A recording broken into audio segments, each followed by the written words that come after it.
Welcome back to our channel. क्या आप एक नए इन्वेस्टर हैं जो अपनी जर्नी को शुरू करने के लिए बजट फ्रेंडली ऑप्शंस ढूंढ रहे हैं, या शायद आप एक एक्टिव ट्रेडर हैं जो वॉल्यूम में ट्रेड करना चाहते हैं। हो सकता है कि आप एक अनुभवी इन्वेस्टर हैं जो नए मौके ढूंढ रहे हैं। चाहे आपका इन्वेस्टिंग स्टाइल या आपका एक्सपीरियंस लेवल कुछ भी हो, स्टॉक मार्केट हर किसी के लिए अपॉर्चुनिटीज ऑफर करता है। हावेवर, ये याद रखिए कि स्टॉक का प्राइस नेसेसरली कंपनी की एक्चुअल वैल्यू को रिफ्लेक्ट नहीं करता है, तो इन्वेस्ट करते टाइम सिर्फ प्राइजेस पर एज अ फिल्टर रिलाई करना एडवाइजेबल नहीं है। तो आज हम टॉप 3 ग्रोथ स्टॉक्स की बात करेंगे जो आप 200 रुपए के अंदर खरीद सकते हैं। अब ग्रोथ स्टॉक क्या होता है? ग्रोथ स्टॉक एक ऐसा स्टार्ट एथलीट की तरह है जो हर साल दूसरों को आउट परफॉर्म करता है। बिजनेस वर्ल्ड में ये एक ऐसी कंपनी को रेफर करता है जो एवरेज बिजनेस के मुकाबले अपने प्रॉफिट्स को फास्टर ग्रो करती है, जिसकी वजह से इन्वेस्टर डिमांड बढ़ती है और स्टॉक प्राइसेस भी बढ़ जाते हैं। इन ग्रोथ स्टॉक्स को सिलेक्ट करते हुए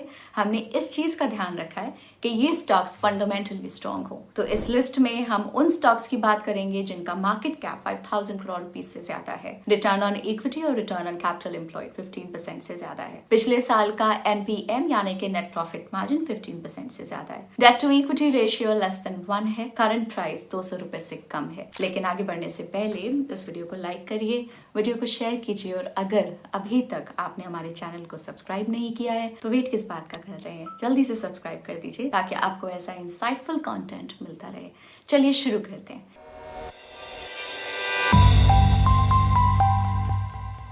सबसे पहली कंपनी जिसकी आज हम बात करेंगे वो एक नवरत्न पब्लिक सेक्टर एंटरप्राइज है जो इंडिया की लार्जेस्ट मर्चेंट आयरन और माइनर और वर्ल्ड में 6th लार्जेस्ट है। ये दुनिया में आयरन और की मोस्ट कॉस्ट एफिशिएंट प्रोड्यूसर्स में से एक है। ऑल्सो ये साउथ ईस्ट एशिया की ओनली मर्चेंडाइज डायमंड माइन को भी ऑपरेट करती है। जी हाँ, हम बात कर रहे हैं एनएमडीसी की, यानी कि national mineral development corporation. NMDC ministry of steel government of India के अंडर है और माइनिंग इंडस्ट्री में एक सिग्निफिकेंट फोर्स है। इसके हेडक्वार्टर्स हैदराबाद तेलंगाना में है और अराउंड 65 इयर्स से यहाँ है। जब हम एनएमडीसी के माइनिंग ऑपरेशंस की बात करते हैं तो हम आयरन और माइंस को 2 की रीजन्स में देखते हैं, मेलाडिला सेक्टर इन छत्तीसगढ़ और डोनी मलाई इन बेल्लरी हॉस्पेट कर्नाटका। ये माइंस हाईली मर्चेंडाइज्ड हैं और इनकी combined production capacity over 40 million turns per annum है और ये कंपनी इसको फाइनेंशियल ईयर 2030 तक 100 MTPA तक बढ़ाने का एम कर रही है। मोreover, एनएमडीसी की प्रेजेंस इन लोकेशंस में ही लिमिटेड नहीं है। जैसे कि आप इस मैप में देख सकते हैं, इस कंपनी ने पूरी कंट्री में वास्ट फुटप्रिंट एस्टैब्लिश किया है। कंपनी और भी तरह के मिनरल्स को एक्सप्लोर और प्रोड्यूस करती है, जैसे कि copper, rock, phosphate, limestone, dolomite और यहाँ तक के डायमंड्स भी। जी हाँ, आपने सही सुना, डायमंड्स। एनएमडीसी इंडिया की ओनली मर्चेंडाइज डायमंड माइन को भी ऑपरेट करती है जो पन्ना मध्य प्रदेश में लोकेटेड है।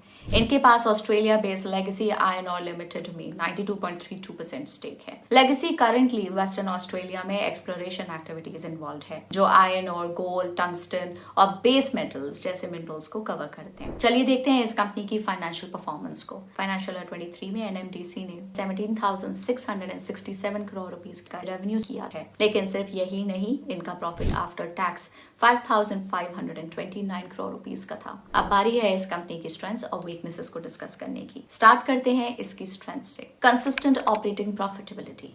पिछले 4 सालों में फिस्कल 2018 से 2021 कंपनी ने एक स्ट्रॉन्ग ऑपरेटिंग मार्जिन को मेंटेन किया है जो 50% से 60% के बीच में रेंज करता है। एमएमडीआर एक्ट के 2021 अमेंडमेंट में न्यू प्रीमियम पेमेंट्स के इंट्रोडक्शन के बाद भी एनएमडीसी अपनी अर्निंग मार्जिन्स को स्ट्रॉन्ग रखना मैनेज कर पाई है, और वो भी अपनी हाई एफिशिएंसी और आउटपुट क्वालिटी की वजह से। नोट करने वाली बात यह है कि फिस्कल 2023 में पॉलिसी चेंजेस की वजह से ऑपरेटिंग मार्जिन स्क्वीज होने के बाद भी एनएमडीसी की कॉस्ट प्रोडक्शन एडवांटेजेस और हाई ग्रेड और क्वालिटी ने उसको उसके पीयर्स के कंपैरिजन में आउट परफॉर्म करने में हेल्प किया था। Financial stability. कंपनी की net cash accrual to total debt ratio में भी सिग्निफिकेंट इंक्रीज आया है जो पिछले साल 3.01 टाइम्स था और फिस्कल 2023 में 11.64 टाइम्स। एनएमडीसी अपनी एक्सपेंशन को अपनी खुद की अर्निंग से फाइनेंस करने का प्लान कर रही है ताकि ये अपनी फाइनेंशियल हेल्थ को बिना किसी एक्सटर्नल डेट की हेल्प से मेंटेन कर पाए। अब देखते हैं इसकी वीकनेसेस को। एनएमडीसी ने फाइनेंशियल ईयर 2022 के कंपैरिजन में फाइनेंशियल ईयर 2023 के टर्नओवर में 31.96% डिक्रीज फेस किया है। फर्दरमोर मार्च 2023 में लो डिमांड और आयरन ओर के इंक्रीज प्राइसेस की वजह से पिछले फाइनेंशियल ईयर के कंपैरिजन में इनके पैट में 30% का स्टीप रिडक्शन देखने को मिला है। अब आप कंपनी और उनके कुछ लिस्टेड पेयर्स कोल इंडिया और वेदांता के कुछ की फाइनेंशियल नंबर्स अपनी स्क्रीन पे देख सकते हैं। अब चलते हैं इस लिस्ट की सेकंड कंपनी पे, जिसने एज एन इंटीग्रेटेड ईपीसी यानी कि engineering procurement and construction company अपना मार्क बनाया है। एक ईपीसी कंपनी वो कंपनी होती है जो कंस्ट्रक्शन फैसिलिटी के लिए वन स्टॉप सर्विस प्रोवाइड करती है, जहां पर वो एक कॉन्ट्रैक्ट के under design, engineering, purchase of materials, procurement और बिल्डिंग कंस्ट्रक्शन को हैंडल करती है। इसके मॉन्यूमेंटल अचीवमेंट्स में से एक है इंडिया के first premier private port project का कंस्ट्रक्शन, और इसकी प्रेजेंस पूरी कंट्री में 5 सिग्निफिकेंट पोर्ट्स में है। अपने पोर्टफोलियो को डाइवर्सिफाई करने के लिए इस कंपनी ने रियल एस्टेट डेवलपमेंट में भी अपनी एंट्री मार्क कर ली है। ये currently premium residential projects develop कर रही है, जिनका approximate saleable area 5 million square feet है। जिस कंपनी की हम बात कर रहे हैं वो है मैन इंफ्रा कंस्ट्रक्शन लिमिटेड, जिसको हम मैन इंफ्रा या MICL भी कह सकते हैं। मैन इंफ्रा ने अपना मार्क 1997 में नवी मुंबई के जवाहरलाल नेहरू पोर्ट पर नवा शिवा इंटरनेशनल कंटेनर टर्मिनल यानी कि इंडिया के first premier private port project की कंस्ट्रक्शन से बनाया था। और यही नहीं, इन्होंने अपने सक्सेस लिस्ट में और भी इंडियन पोर्ट्स को ऐड किया है, जैसे कि मुंद्रा और Chennai port. Residential construction sector area में इन्होंने हाई राइज टावर्स बिल्ड करने के बाद एक इंडेलिबल इंप्रेशन बनाया है। ये मुंबई के वेस्टर्न सबर्ब्स के टॉलेस्ट टावर्स में से एक है। मैन इंफ्रा प्राइमरीली मुंबई के सबर्ब्स में एम्बिशियसली प्रीमियम रेजिडेंशियल प्रोजेक्ट्स भी डेवलप कर रही है, जिनका saleable area impressive 5 million square feet का है। अब देखते हैं कंपनी के रेवेन्यू सोर्सेस को। इनके 2 प्राइमरी सेगमेंट्स हैं। रियल एस्टेट प्रोजेक्ट्स जो टोटल रेवेन्यू में अप्रोक्सीमेटली 51.43% कंट्रीब्यूट करते हैं। ईपीसी प्रोजेक्ट्स जो टोटल रेवेन्यू में अबाउट 48.57% कंट्रीब्यूट करते हैं। हाउएवर, इन 2 सेगमेंट्स में मल्टीपल स्ट्रीम्स ऑफ इनकम हैं। चलिए इनको ब्रेक डाउन करते हैं। Real estate projects, DM free और इक्विटी मार्जिन। ये प्रोजेक्ट को हैंडल और मार्केट करने से जनरेट हुए फी या मार्जिन को रेफर करते हैं। ये डेवलपमेंट मैनेजमेंट यानी कि डीएम फी भी हो सकती है या फिर प्रोजेक्ट में इक्विटी स्टेक पर हुआ प्रॉफिट मार्जिन भी। ईपीसी मार्जिन, जब कंपनी रियल एस्टेट प्रोजेक्ट्स के इन हाउस इंजीनियरिंग और कंस्ट्रक्शन टास्क को अंडरटेक करती है तो उनको ईपीसी मार्जिन मिलता है। इंटरेस्ट मार्जिन, अगर कंपनी प्रोजेक्ट में अपने खुद के फंड्स इन्वेस्ट करती है, प्रोबेबली एज डेट, तो वो इन फंड्स पर इंटरेस्ट मार्जिन अर्न कर सकती है। अब देखते हैं रियल एस्टेट बिजनेस।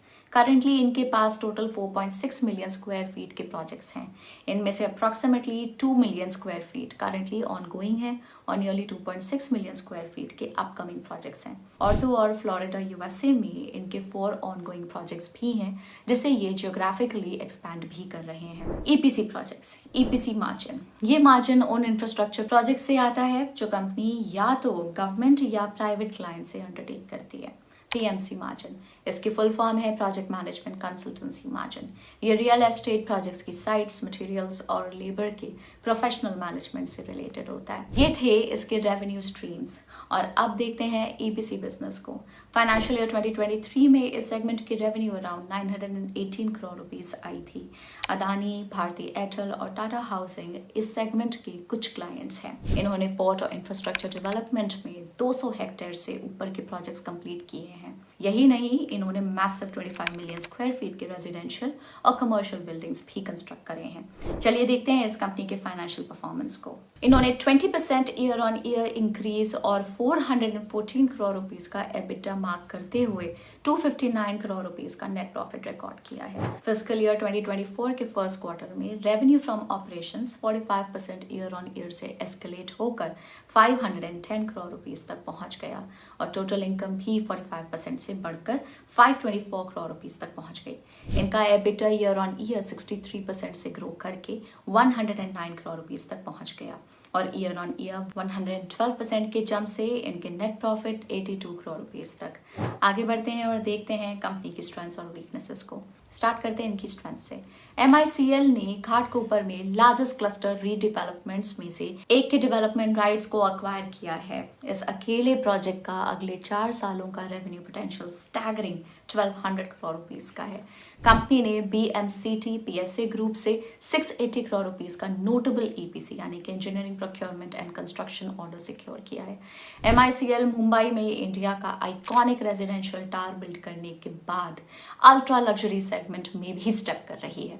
इस प्रोजेक्ट का saleable carpet area 6.5 lakh square feet और revenue potential approximately 3000 crore rupees है। घाटकोपर ईस्ट में कंपनी 10,000 प्लस स्क्वायर मीटर की गेटेड कम्युनिटी बिल्ड करने के लिए सेट है, जिसका saleable carpet area about 4 lakh square feet है। ये प्रोजेक्ट घाटकोपर ईस्ट की 10 डिफरेंट सोसाइटी से अक्वायर किया गया है और आने वाले 4 सालों में इसका रेवेन्यू पोटेंशियल 1200 करोड़ रुपए का है। अब बात करते हैं इनकी वीकनेसेस की। फाइनेंशियल ईयर 23 में MICL की सेल्स 1200 करोड़ रुपए से 992 करोड़ रुपीस पर आ गई थी। ये डिक्रीज इन्वेस्टर्स को वरी कर सकता है और कंपनी के लीडर्स को इसे एड्रेस करना चाहिए। अब आप कंपनी और listed peers Macrotech Developers Limited के कुछ की फाइनेंशियल नंबर्स अपनी स्क्रीन पे देख सकते हैं। अगली कंपनी इंडिया की लीडिंग ल्यूब्रिकेंट कंपनी है। नासा का क्यूरियोसिटी रोवर जो मार्स पर ग्राउंड ब्रेकिंग वर्क कर रहा है, वो भी चलते रहने के लिए इस ब्रांड पर रिलाई करता है। ये कंपनी दुनिया की most successful motor sport teams को भी स्पॉन्सर करती है, इंक्लूडिंग फॉर्मूला 1। जी हाँ, हम बात करने वाले हैं फेमस कैस्ट्रॉल की। कैस्ट्रॉल इंडिया 1919 में फाउंड हुई थी और इसके हेडक्वार्टर्स मुंबई इंडिया में थे।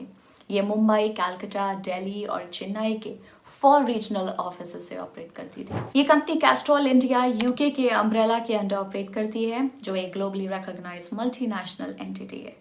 कैस्ट्रॉल के प्रोडक्ट्स की रेंज 150 कंट्रीज से ज्यादा में है और ये मेजर कॉर्पोरेशंस जैसे कि फोक्सवैगन, ऑडी, BMW और कोमात्सु के साथ पार्टनरशिप एंजॉय करती है। 2002 में BP PLC से एक्वायर होने के बाद से ये दुनिया की 7 ऑयल सुपर मेजर्स में से एक रही है। कैस्ट्रॉल ब्रांड नेम यूटिलाइज करने के लिए ये कंपनी अपने प्रोमोटर कैस्ट्रॉल लिमिटेड यूके को एक रॉयल्टी फी देती है। फिस्कल ईयर 2022 में कंपनी ने कैस्ट्रॉल लिमिटेड यूके को 112.44 करोड़ रुपीस रॉयल्टी पेमेंट्स में डिस्पर्स किए हैं। Castrol India, Castrol CRB, Castrol GTX और कैस्ट्रॉल एक्टिव जैसे पॉपुलर ब्रांड्स के अंडर ऑपरेट करती है। कंपनी के पास एक सिग्निफिकेंट फुटप्रिंट है, जिसमें 3 ब्लेंडिंग प्लांट्स और 350 डिस्ट्रीब्यूटर्स का एक रॉबस्ट डिस्ट्रीब्यूशन नेटवर्क है, जो ओवर 1 लाख रिटेल आउटलेट्स के थ्रू ऑपरेट करते हैं। आगे बढ़ते हैं और देखते हैं कंपनी के कुछ प्रोडक्ट्स। ऑटोमोटिव ल्यूब्रिकेंट्स में कैस्ट्रॉल एक्टिव और कैस्ट्रॉल मैग्नेट C शामिल हैं और कमर्शियल व्हीकल ऑयल्स के अंडर कैस्ट्रॉल CRB, टर्बोमैक्स शामिल हैं। कंपनी अपनी कैस्ट्रॉल ऑटो सर्विस वर्कशॉप्स भी रन करती है। कैस्ट्रॉल इंडिया ने clean mobility solutions private limited यानी कि KMS के 7% स्टेक के लिए 487.5 करोड़ रुपीस इन्वेस्ट किए हैं, ताकि ये अपनी सर्विस और मेंटेनेंस कैपेबिलिटीज को एक्सपैंड कर सकें। EV मार्केट के बढ़ते ट्रैक्शन के साथ कैस्ट्रॉल MG मोटर इंडिया और GOBP के साथ कोलैबोरेट करके EV चार्जिंग इंफ्रास्ट्रक्चर को सेटअप करने की पॉसिबिलिटी को भी एक्सप्लोर कर रही है। बात करते हैं इनकी मरीन और एनर्जी सेक्टर्स में इन्वॉल्वमेंट की। ऑफशोर रिग मार्केट ने 85% यूटिलाइजेशन रेट शो किया है, जो 2015 से अब तक का हाईएस्ट रहा है। इंडस्ट्रियल लुब्रिकेंट्स कैस्ट्रॉल व्हीकल्स और मरीन सॉल्यूशंस पर आकर नहीं रुका है, वो इंडस्ट्रियल लुब्रिकेंट्स में भी प्रोग्रेस कर रहा है। इन्होंने रोबोटिक्स में भी वेंचर किया है और इनके पास अपने सिल्वासा प्लांट के लिए GOTS सर्टिफिकेशन भी है, जिससे टेक्सटाइल सेक्टर में अपॉर्चुनिटीज भी ओपन होती हैं। अब बारी है कंपनी की फाइनेंशियल परफॉर्मेंस को देखने की। कैस्ट्रॉल इंडिया ने सितंबर में एंड होने वाले 3rd क्वार्टर के रेवेन्यू में 6% year on year increase post किया था। ये बनते हैं 1183 करोड़ रुपीस, जो पिछले साल के सेम पीरियड में 1121 करोड़ रुपीस थे। प्रॉफिट बिफोर टैक्स भी 4% से बढ़ गया था, टोटलिंग 264 करोड़ रुपीस। ये पिछले साल 254 करोड़ रुपीस था। 9 मंथ्स का जो पीरियड सितंबर में एंड हुआ था, उसमें कैस्ट्रॉल इंडिया के revenue from operations 3811 crore rupees hit कर गए थे। ये 2022 के सेम पीरियड में 3598 करोड़ रुपीस था, जिसका मतलब है इसमें 6% जंप आया था। इनका प्रॉफिट बिफोर टैक्स भी 1% से बढ़ा था, जो पिछले साल 845 करोड़ रुपीस था और इस साल 857 करोड़ रुपीस। चलिए डिस्कस करते हैं कंपनी की स्ट्रेंथ्स और वीकनेसेस। स्टार्ट करते हैं इनकी स्ट्रेंथ से। ऑटो केयर की न्यूली लॉन्च रेंज धमाल मचा रही है। इन्होंने अच्छा ट्रैक्शन गेन किया है और अब अक्रॉस इंडिया ओवर 18,000 आउटलेट्स और ई कॉमर्स प्लेटफॉर्म्स में अवेलेबल है। कैस्ट्रॉल मैग्नेट C-SUV 5W30 भी मार्केट में बहुत अच्छा परफॉर्म कर रही है। कंसिडरिंग के 2023 की ईयर टू डेट न्यू 4-व्हीलर सेल्स के 50% से ज्यादा SUVs रही हैं। जुलाई 2020 में कंपनी के अल्टीमेट प्रमोटर BPPLC और रिलायंस इंडस्ट्रीज लिमिटेड के बीच में एक सिग्निफिकेंट जॉइंट वेंचर इनिशिएट हुआ है, forming Reliance BP mobility limited. BP ने इस वेंचर में 49% स्टेक सिक्योर करने के लिए $1 बिलियन का हेफ्टी अमाउंट इन्वेस्ट किया था और बचा हुआ 51% रिलायंस इंडस्ट्रीज के पास है। इस जेवी का गोल है इंडिया के फ्यूल्स और मोबिलिटी सेक्टर्स में एक डोमिनेंट फोर्स की तरह इमर्ज करना। ये कोलैबोरेशन इस कंपनी के लिए एडवांटेजेस प्रूव हुआ है क्योंकि इसकी वजह से फ्यूल्स और कैस्ट्रॉल लुब्रिकेंट्स का रिलायंस इंडस्ट्रीज के प्री एग्जिस्टिंग रिटेल नेटवर्क के थ्रू डिस्ट्रीब्यूशन इनेबल हुआ है। अब आते हैं वीकनेसेस पे। डेटर्स टर्नओवर रेशियो में 15% का डिक्लाइन शो हुआ था, जो फाइनेंशियल ईयर 21 के 17.04 टाइम्स से फाइनेंशियल ईयर 22 के 14.42 टाइम्स पर आ गया था, जो आउटस्टैंडिंग रिसीवेबल्स का स्लोअर कलेक्शन शो करता है। करंट रेशियो 8% से डिक्रीज हो गया था, जो फाइनेंशियल ईयर 21 के 2.17 टाइम्स से फाइनेंशियल ईयर 22 के 2 टाइम्स पर आ गया था, जो रिड्यूस लिक्विडिटी की तरफ पॉइंट कर रहा है। ऑपरेटिंग प्रॉफिट मार्जिन में भी 8% डिक्रीज हुआ था, जो फाइनेंशियल ईयर 21 के 25% से फाइनेंशियल ईयर 22 में 23% पे आ गया था। रिड्यूस्ड ऑपरेशनल एफिशिएंसी दिखाता है। इनका EBITDA 8% से गिर गया था, जो फाइनेंशियल ईयर 21 में 25% से फाइनेंशियल ईयर 22 में 23% हो गया था, जो ओवरऑल प्रॉफिटेबिलिटी में डिक्रीज की तरफ पॉइंट कर रहा है। अब देखते हैं कंपनी के कुछ की फाइनेंशियल नंबर्स को। And there we have it friends. हमने एक्सप्लोर किए टॉप 3 ग्रोथ स्टॉक्स जो 200 रुपए से कम के अंडर थे। रिमेंबर, स्मार्ट इन्वेस्टिंग का मतलब है इन्फॉर्म चॉइसेस लेना, और वी होप इस वीडियो ने आपकी इसमें हेल्प ज़रूर की होगी। याद रखिए कि कोई भी इन्वेस्टमेंट डिसीजन लेने से पहले आपको थरो रिसर्च और एनालिसिस करना चाहिए। आज के वीडियो के लिए इतना ही। ये वीडियो सिर्फ एजुकेशनल पर्पसेस के लिए और इसमें किसी भी तरह की कोई बाय या सेल रिकमेंडेशन नहीं है। जाने से पहले इस वीडियो को लाइक करना मत भूलिएगा और हमारे चैनल को सब्सक्राइब करके बेल आइकन भी प्रेस कर दीजिएगा ताकि आप ऐसे अमेजिंग कंटेंट पे अपडेटेड रह सकें। Bye bye.